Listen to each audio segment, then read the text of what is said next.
नमस्कार मित्रांनो, लग्नानंतर होईलच प्रेम मालिकेच्या आजच्या जबरदस्त भागामध्ये नुसता राडा राडा राडा राडाच नाही तर एक नाही तर दोन दोन नात्यामध्ये धमाका झालाय बरं का.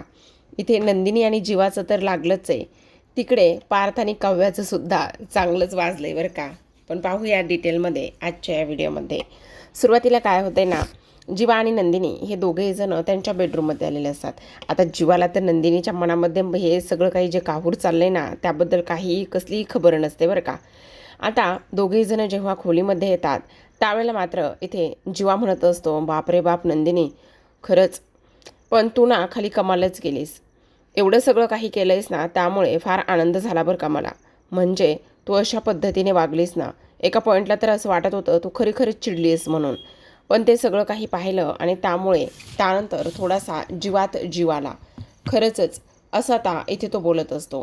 त्यानंतर मात्र नंदिनी म्हणत असते, काय, मला एक गोष्ट नाही समजत जीवा, तुम्ही काय केले, कशा पद्धतीने वागलाय. तेव्हा जीवा म्हणत असतो, म्हणजे मला नाही समजलं नंदिनी.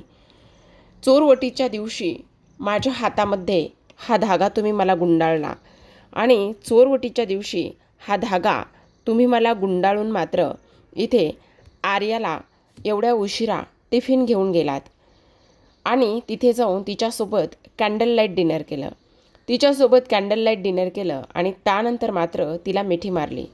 बरोबर, ती तुमच्या मिठीत होती त्या दिवशी आणि त्यानंतर तुम्ही तिला मिठी मारली होती का ती तुमच्या मिठीमध्ये शिरली होती? बोला जीवा, बोला. हे सगळं काय जीवा?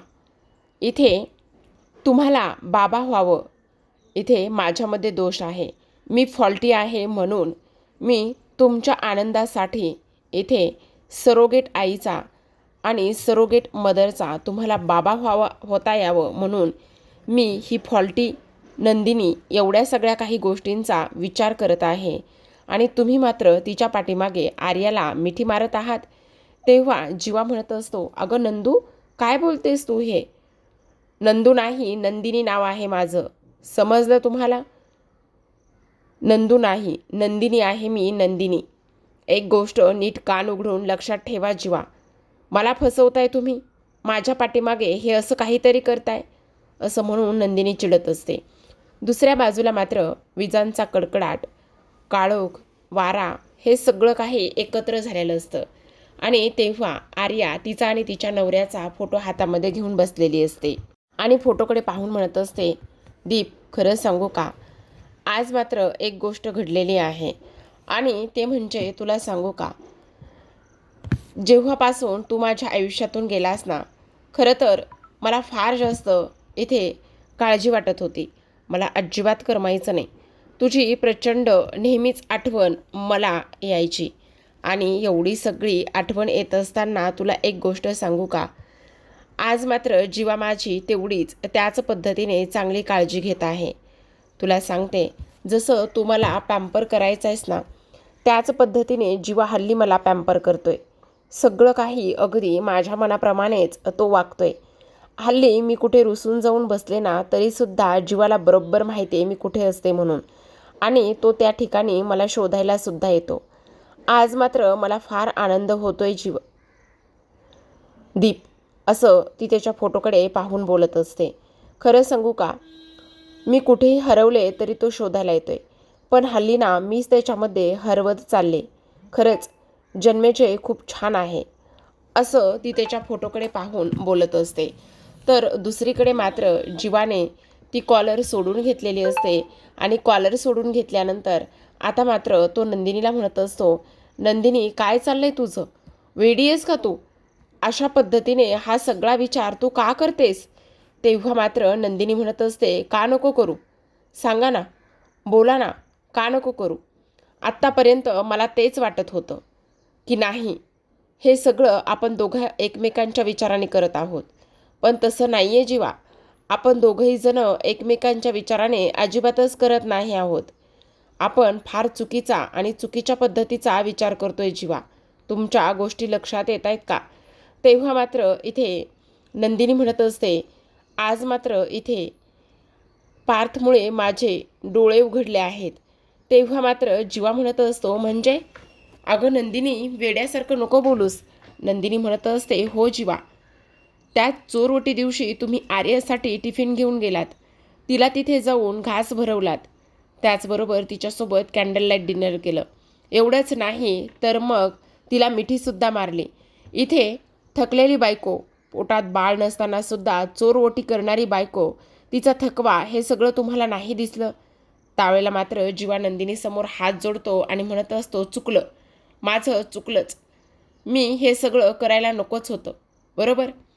आणि तिथून आल्यानंतर मी तुला घास भरवला, तुझी काळजी घेतली. हे सगळं तुला नाही दिसलं?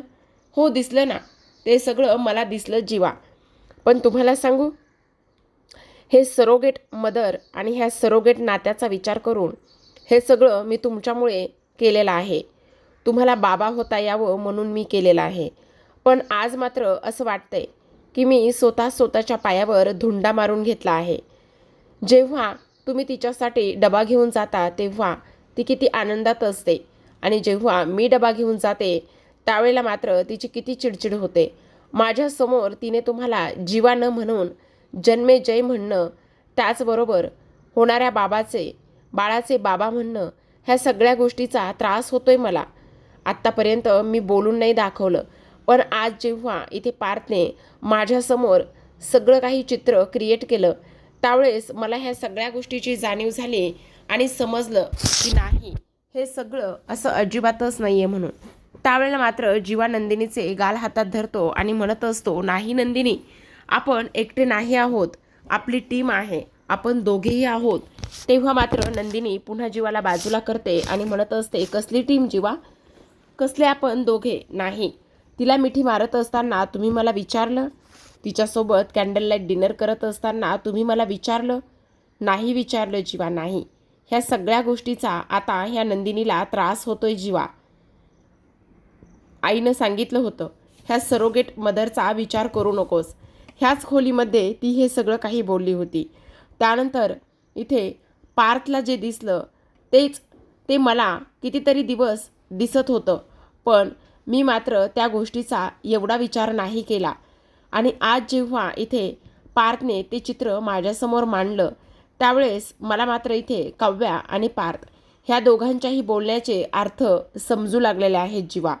तुम्हाला एक गोष्ट सांगते जीवा, हे बघा, जर हे असंच चालू राहिलं ना तर आपल्यामध्ये मात्र इथे 16 डिसेंबर होण्यासाठी वेळ लागणार नाही आहे.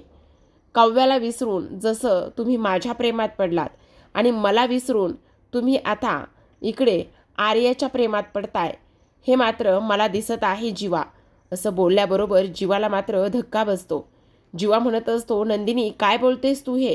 नंदिनी म्हणत असते, हो, हे मी अतिशय योग्य आणि जे आहे तेच बोलत आहे. आता मात्र जीवा म्हणत असतो, खूप झालं नंदिनी, आता मात्र मी तुझं नाही ऐकून घेणार. तेव्हा नंदिनी म्हणत असते, ऐकून घ्यावंच लागेल जीवा, कारण हे जे काही आहे ना ते अगदी अगदी बरोबर आहे. असं म्हटल्याबरोबर लगेचच आता जीवा म्हणत असतो, तुझ्या लक्षात येत नाही तू काय बोलतेस, काय नाही, कशी वागतेस ते. आणि त्याचबरोबर इथे आता जीवा म्हणत असतो, आणि तुला हे सगळं काही दिसलं, पण मी खाली फिंगर क्रॉस करून जेव्हा तुझी खोटी शपथ घेतली ते नाही तुला दिसलं. आणि तुला पारदादाच्या बोलण्यावर विश्वास आहे, माझ्या बोलण्यावर तुला अजिबात विश्वास नाही आहे. काव्या म्हटली तिच्या बोलण्यावर विश्वास ठेवला, त्याचबरोबर इथे पारदादा बोलला त्याच्या बोलण्यावर तू विश्वास ठेवला, पण मी काय सांगतोय हे तुला दिसत नाही आहे, ह्या गोष्टीवर तुझा विश्वास नाही आहे. तेव्हा नंदिनी म्हणत असते, नाही, अजिबातच ह्या कोणत्याही गोष्टीवर आणि कशावरही माझा विश्वास नाही आहे. आणि तुम्हाला असं वाटत असेल की तुम्ही मला एका शब्दात गुंडाळाल, तुम्ही हे सगळं बोलून मला आता इकडे वेड्यात काढाल, पण अजिबातच नाही जीवा. मी अजिबात हे सगळं समजून आणि ऐकून आणि हे सगळं नाही घेणार आहे. कारण आता आपल्या दोघांमध्ये जसा काव्यामुळे इथे 16 डिसेंबर घडला होता, मी तुम्हाला तेच पुन्हा सांगते, पुन्हा एकदा आपल्यामध्ये पुन्हा एकदा 16 डिसेंबर नक्कीच घडेल, असं सुद्धा आता इकडे ती बोलत असते. आता हे सगळं काही बोलल्यानंतर मात्र इथे जीवाला खूपच मोठा धक्का बसतो. जीवा इथे विचार करू लागलेला असतो की नंदिनी हे सगळं कशी काय बोलू शकते, आणि त्याचबरोबर नंदिनीने एवढा मोठा धक्कादायक निर्णय आणि हे सगळं बोलण्याआधी एकदा तिने ह्या सगळ्या गोष्टींचा विचार का नाही केला, असं सुद्धा आता इकडे त्याला वाटत असतं. पण आता मात्र जीवाने उद्याच्या भागात खूप मोठा निर्णय घेतलाय. दुसऱ्या दिवशी सकाळची वेळ असते. इथे मात्र रम्याला जे काही तिने रात्री ऐकलेलं आहे ते वसूला सांगायचं असतं, आणि ती वसूला म्हणत असते आर्या प्रेग्नेंट आहे. वसू जोरातच ओरडते आणि म्हणत असते काय, आर्या प्रेग्नेंट आहे? असं म्हटल्याबरोबर रम्या मात्र तिच्या तोंडावर हात ठेवत असते आणि म्हणत असते अगं काय करते, जरा हळू हळू बोलशील जरा. तेव्हा मात्र इथे वसू म्हणत असते अगं ती आर्या प्रेग्नेंट कशी काय असू शकते? अगं म्हणजे मला एक गोष्ट कळत नाही, तिचं लग्न झालं होतं पण तिने असं सांगितलं की तिचा नवरा ह्या जगामध्ये नाही आहे, कार ॲक्सिडेंटमध्ये गेला, आणि तिचं लग्न कसं काय झालं आहे? अगं तुला एवढंच नाही सांगत तर हे सगळं असं नाही आहे, मग कसं आहे? अगं तुला सांगू का, ती आर्या प्रेग्नेंट आहे, पण ती प्रेग्नेंट असल्याचं सत्य बाकी कोणालाच माहिती नाही, फक्त जीवाला माहिती आहे. आणि जीवाने नंदिनीला सांगितले आणि त्यांच्यामध्ये फार राडा झालाय. तेव्हा मात्र इथे वसू म्हणत असते हे कसं शक्य आहे? आता मला सांग, जर नंदिनी आणि जीवा हे दोघेही जण जर त्यांच्यासाठी टिफिन घेऊन जात आहेत आणि टिफिन घेऊन जात असल्यामुळे ही गोष्ट त्यांना माहिती नाही, कसं काय शक्य आहे? तेव्हा ती म्हणत असते तेच तर मी तुला सांगण्याचा प्रयत्न करते, हे त्यांना नाही माहिती. पण ह्या गोष्टी त्यांना कशा माहिती नाही, का नाही हे नाही माहिती. पण आई तुला एक गोष्ट सांगू का, आता मात्र इथे खूप राडा होणार आहे. म्हणजे म्हणजे राडा होणार आहे? आई तुला आठवतंय त्यांच्या बेडरूममध्ये ते खोटं पोट सापडलं होतं? हां, आणि त्यानंतर विक्रमने तुझ्या कानाखाली मारली होती, हे सुद्धा चांगलंच माझ्या लक्षात आहे. आई, हां मग बरोबर आहे ना. अगं पण ती प्रेग्नेंट आहे, मला तर असं वाटतंय ना. अगं बाई, नवरा नसताना प्रेग्नेंट ती कशी काय राहू शकते, तेच मला काही कळत नाही. आई प्लीज हां, आत्ताची जनरेशन खूप वेगळी आहे. अगं ती एवढी दिसायला हॉट आहे, वेल एज्युकेटेड आहे, ती डॉक्टर आहे, आणि डॉक्टर असूनसुद्धा ती प्रेग्नेंट राहील असं मला मुळीच वाटत नाही.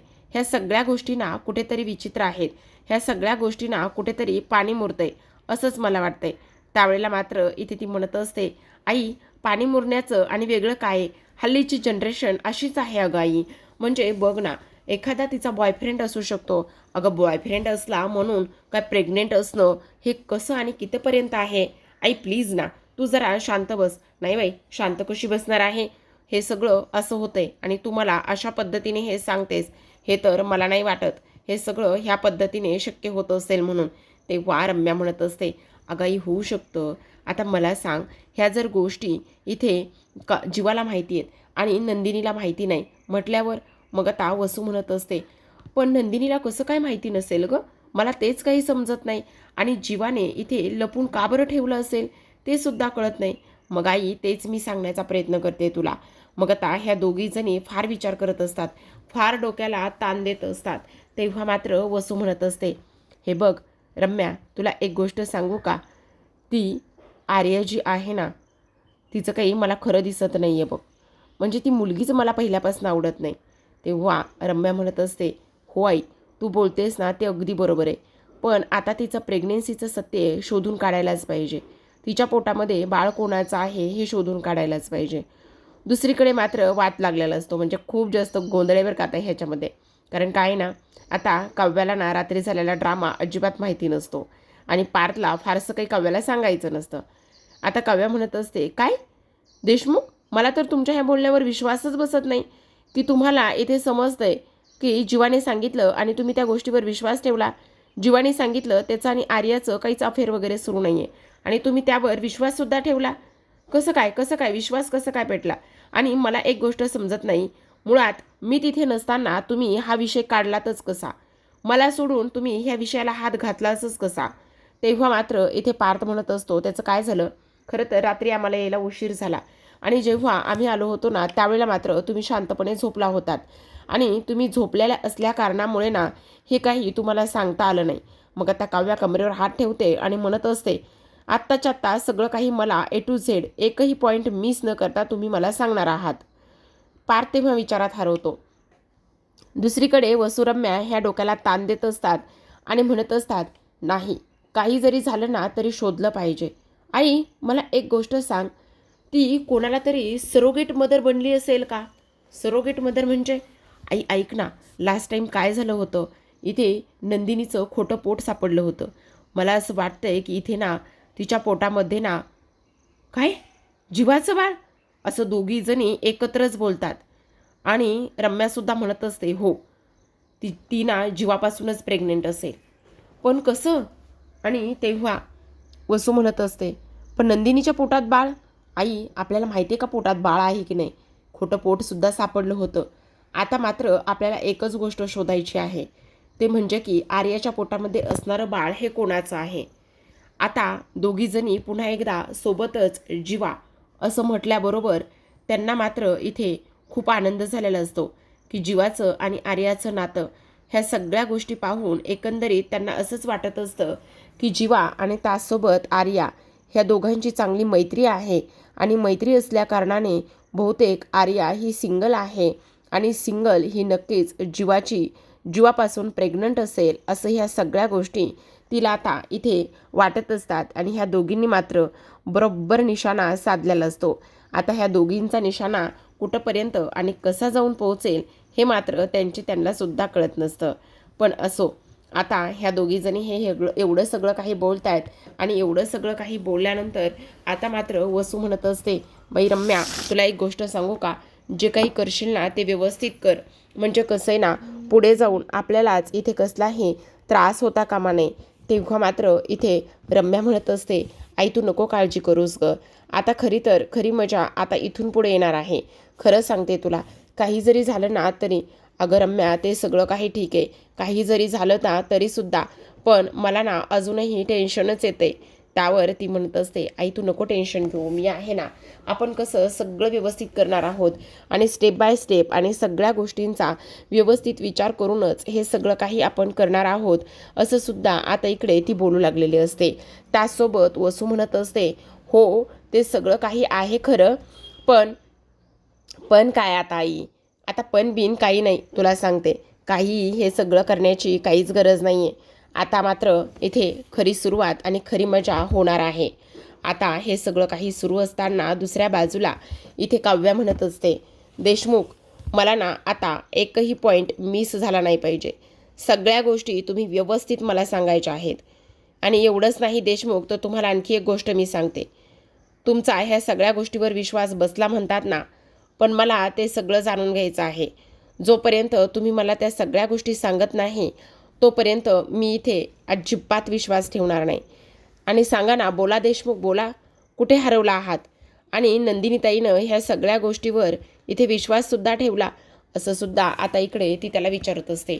तेव्हा पार्थ मनामध्येच म्हणत असतो, खरं तर नंदिनी म्हणाल्या की इकडे काही जरी झालं ना तरीसुद्धा काव्याला आर्याच्या प्रेग्नेन्सीबद्दलचं सत्य हे समजता कामा नये. आणि जर काव्याला आर्याच्या प्रेग्नेन्सीबद्दलचं सत्य समजलं तर मग मात्र खूप मोठा प्रॉब्लेम होईल, असं सुद्धा त्या बोलल्यात.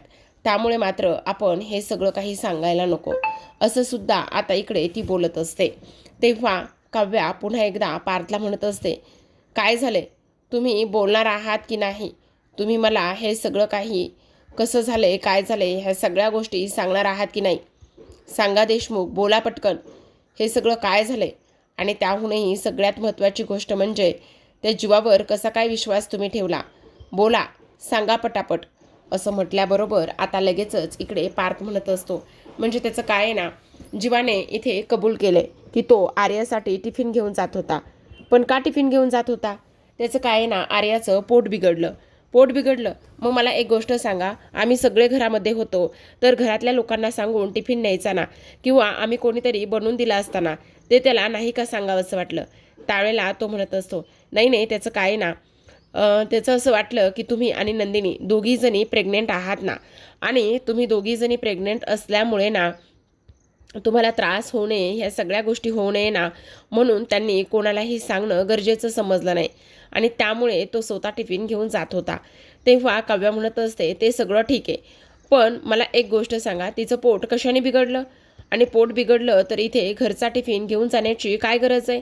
तेव्हा मात्र इथे ह्या सगळ्या फक्त पोट बिघडलं म्हणून तुम्ही त्याच्यावर विश्वास ठेवलाय का?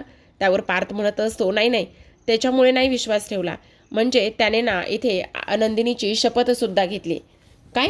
नंदिनीची शपथ घेतली? कसली कसली नंदिनीची शपथ घेतली?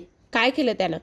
त्यावेळेला पार्थ म्हणत असतो, हो, कारण त्याचं आणि इथे त्या आर्याचं काहीही नाही. ह्या सगळ्या गोष्टीची त्याने शपथ घेतली. असं म्हटल्याबरोबर आता मात्र इकडे काव्या म्हणत असते, देशमुख मला एक गोष्ट सांगा, त्याने जेव्हा शपथ घेतली त्यावेळेला मात्र त्याचे हात बघितले का तुम्ही? म्हणजे हात बघितले का म्हणजे म्हणजे मला सांगा, जेव्हा तो शपथ घेत होता त्यावेळेला मात्र इथे त्याचे फिंगर क्रॉस होते का? खरं खरं सांगा. तेव्हा मात्र तो म्हणत असतो, म्हणजे फिंगर क्रॉस होते का म्हणजे म्हणजे मला एक गोष्ट सांगा, जेव्हा जो जीवा आहे ना, तो जीवा इथे एखाद्याची शपथ घेतो ना, त्यावेळेला मात्र तो फिंगर क्रॉस करतो आणि फिंगर क्रॉस करून इथे तो शपथ घेत असतो. मग मी आत्ता तुम्हाला तेच विचारते की त्याने जेव्हा नंदिनीताईची शपथ घेतली त्यावेळेला मात्र इथे त्याचे फिंगर कसे होते? तेव्हा तो फिंगर क्रॉस करून शपथ घेत असतो. ही त्याची खूप जुनी सवय. आता मात्र इकडे पार्थला खूप मोठा प्रश्न पडतो. आता खरं तर पार्थ आडमोठेपणा करायला सुरुवात करतो बरं का. तो म्हणत असतो, काव्या मला एक गोष्ट सांगा, जीवाच्या सवयी अजूनही तुमच्या लक्षात आहेत का?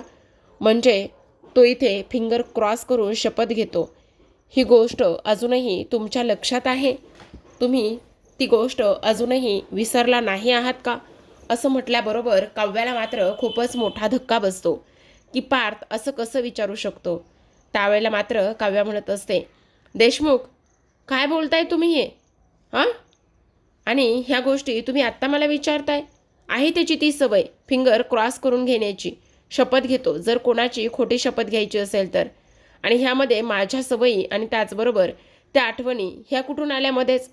असं म्हटल्याबरोबर आता काव्याला थोडंसं वाईट वाटलेलं असतं पार्थच्या ह्या बोलण्यावरून. पण पार्थने मात्र तर बोलून गेलेला असतो. आता इकडे ह्यांच्यामध्ये थोडा थोडा वाद व्हायला सुरुवात झालेली असते. एकतर जीवाची आठवण निघालेली असते आणि तेव्हा काव्याने स्पष्टपणे सांगितलेलं असतं की तो फिंगर क्रॉस करून शपथ घेतो म्हणून. आणि त्यामुळे पार्थने तिला उलट प्रश्न विचारलेला असतो. तर आता आजच्या भागात एवढंच. उद्याचा भागसुद्धा तेवढाच कमालीचा असणार आहे बरं का. जीवा सकाळी सकाळीच आवरलेलं असतं, छान तयार झालेलं असतं. दोघंही जण फारसे एकमेकांशी काही बोलत नसतात. तेव्हा मात्र इथे आता जीवा तिला म्हणत असतो, खरं तर इथे तुला असं वाटतंय की ह्या गोष्टीमुळे आपल्यामध्ये पुन्हा 16 डिसेंबर होईल म्हणून. पण मला मात्र 16 डिसेंबर घडून आणायचा नाही. काही जरी झालं तरी 16 डिसेंबर मला पुन्हा नको आहे. आणि 16 डिसेंबर जर तुला होऊ नये असं वाटत असेल तर मी आज एक खूप मोठा निर्णय घेतला आहे. 16 डिसेंबर होऊ नये म्हणून मला बाबाच व्हायचं नाही आहे. मी आत्ताच्या आत्ता जात आहे आणि आर्याच्या पोटामध्ये असलेल्या बाळाचं अबॉर्शन करत आहे. मला हे बाळ नको आहे, नाही मला 16 डिसेंबर नको आहे. असं म्हटल्याबरोबर नंदिनीला धक्का बसतो. दुसरीकडे आपण पाहतो काव्या अभ्यास करत असते.